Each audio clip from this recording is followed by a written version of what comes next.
Trevor, welcome back to the program. Good to have you. It is great to be back, and what a close match that was in the national championship game. I mean, I tell you what, our ladies playing soccer were magnificent.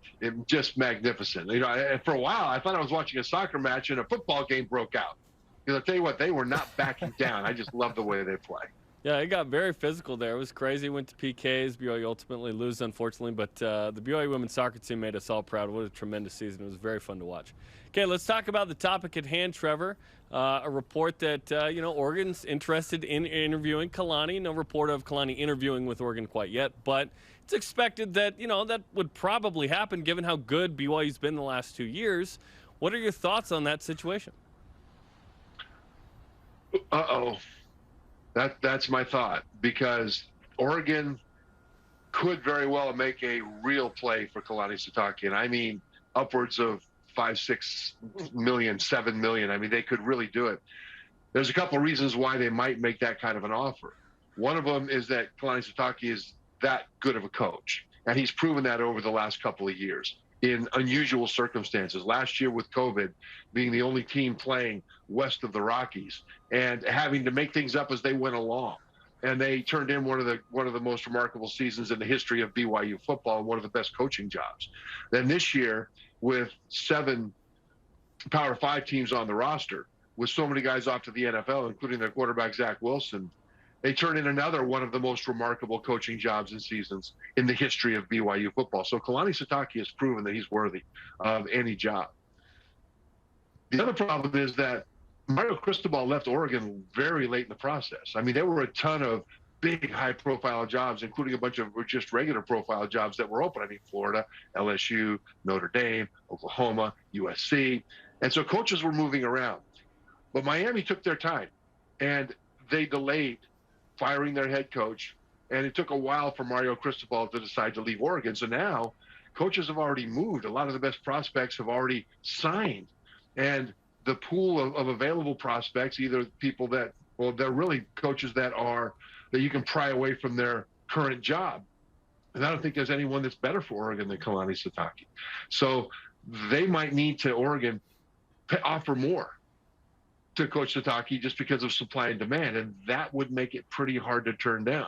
So I don't know exactly what's going to happen here, but for BYU fans, some angst is warranted, because fortunately and unfortunately, their head coach is an outstanding head coach, recognized and respected at a national level, and he's likely to get a very big offer if they decide to go that direction. Trevor, understandably, BYU fans are hoping that maybe another big name comes in, but as you mentioned, there aren't a ton of names out there. If another coach besides Kalani Sitake is to get the Oregon job, who might that be that Oregon is interested in besides BYU's head football coach? You know, it's kind of hard to say. It's kind of hard to say right now, because most of the coaches have been snapped up. I mean, people have been talking about Chris Peterson, who was so successful at Boise State and at Washington. He might come back, but I don't see him jumping to the other side of that rivalry necessarily, unless he really has an itch to coach. Brian Harsin is an interesting name. He coached at Boise for a long time, and he waited a long time for a Pac-12 job or something out west to open up, and it never did. And he got the offer or never did in a way that he was interested to leave Boise. He got the job at Auburn. They went out there and actually did a nice job of coaching, given all the things that were happening out there. And he's a more natural fit for Oregon. And after 1 year at Auburn, would he want to leave Auburn to come back to Oregon? It's a possibility.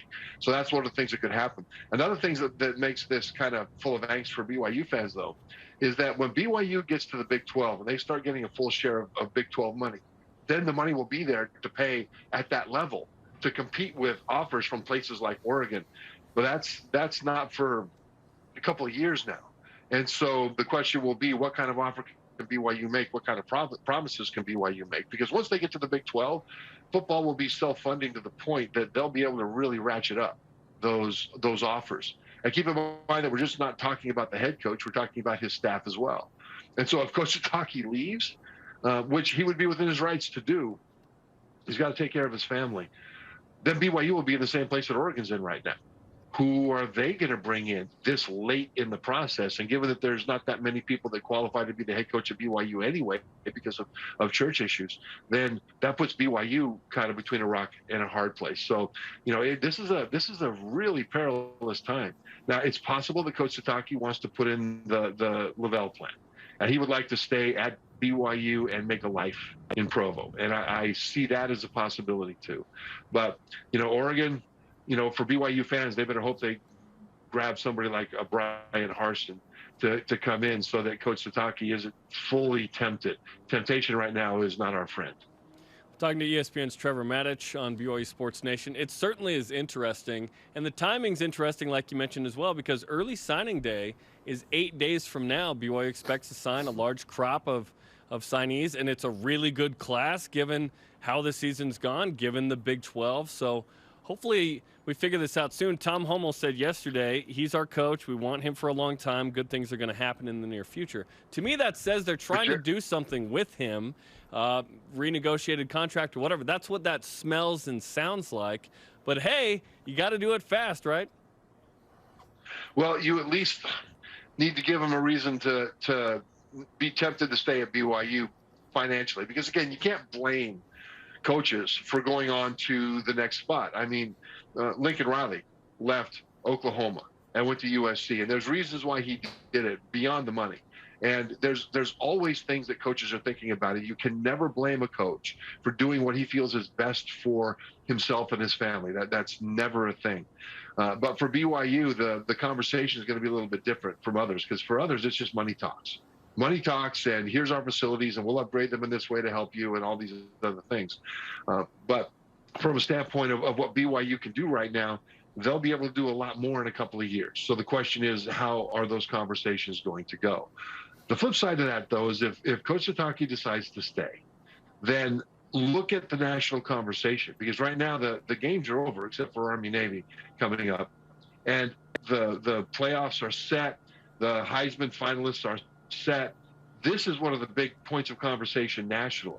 So as recruits and their parents and future recruits are watching TV and listening to radio now, what they're hearing about is how in demand the BYU coach is, about how valuable the BYU coach is, how everybody wants the BYU coach.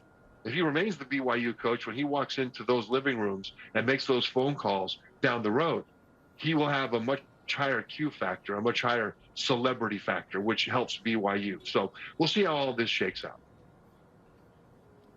In the meantime, Trevor, BYU is the number 13 team in the country according to the latest college football playoff rankings. What did you think about BYU dropping a spot and having a team like Pittsburgh and Utah, whom BYU obviously beat head-to-head, and the Cougars have one less loss in Utah, jump ahead of them and put BYU at number 13 in that final poll? I'm okay with that, because it had to happen. No matter who won the Pac-12 championship game, they were going to get a spot in the Rose Bowl. So that eats up a New Year's Six bowl slot. Same way with the ACC champion. No matter what they were ranked, if Utah and Pittsburgh had both remained behind BYU in the final ranking, they still would have eaten up two New Year's Six bowl games. And that's important, because for BYU fans, what matters here is not the final ranking so much as, do they get into the New Year's Six or do they not? And the fact that they beat Utah, that Utah has one more loss than BYU, is irrelevant. Utah won the Pac-12, and contractually they're going to the Rose Bowl, and that's a New Year's Six bowl. Really, what kept BYU out of the New Year's Six were a couple of things that they don't control, and one thing that they did. What they didn't control is what happened ahead of them. Not behind them with the ACC and Pac-12 championship games, but ahead of them. Had Oklahoma State made that last couple of inches and ended up beating Baylor, that would have been Baylor's third loss, and Baylor right ahead of BYU in the second to last ranking may well have fallen behind BYU because of that. That would have given BYU the final at-large spot. Same way with Michigan State. Michigan State finished as the last at-large team, the lowest ranked at-large team, and they faced Penn State in the last regular season game. That was a bad matchup for Michigan State, because Penn State's defense, very good against the run. Penn State's passing attack is a bad matchup for the one of the worst passing defenses statistically in all of college football. That's Michigan State. But Michigan State pulled that out because they scored 34 points in the snow against that excellent Penn State defense. Now, had Penn State won that game, then you would have also had Michigan State falling behind BYU most likely, and BYU picking up the last at-large spot in the New Year's Six. So they didn't control that, but those things were just inches away from happening. What they did control is the loss to Boise. 5 teams beat Boise. One of them was at BYU. BYU was uncharacteristically sloppy with the ball.